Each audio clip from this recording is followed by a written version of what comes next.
Gas కొరత effect Eluru జిల్లా ద్వారకా తిరుమల చిన్న వెంకన్న ఆలయంపై కూడా పడింది.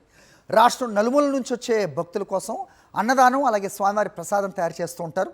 భక్తులకు అందించే లడ్డు ప్రసాదం, పులిహోర, వడ, చక్కెర పొంగల్ తయారు చేస్తారు. అయితే ప్రస్తుతం గ్యాస్ కొరత కారణంగా కట్టెల పొయ్యిపై వండుతున్నారు.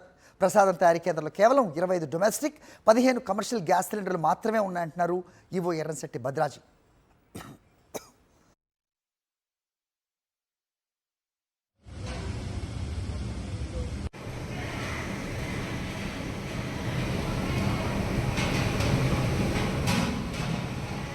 విధమైన తయారీలో ఏ విధమైన ఆటంకం లేకుండా కడిగేలాగా మేము ఇప్పుడు కలెక్టర్ గారు కూడా విన్నవిస్తున్నాం.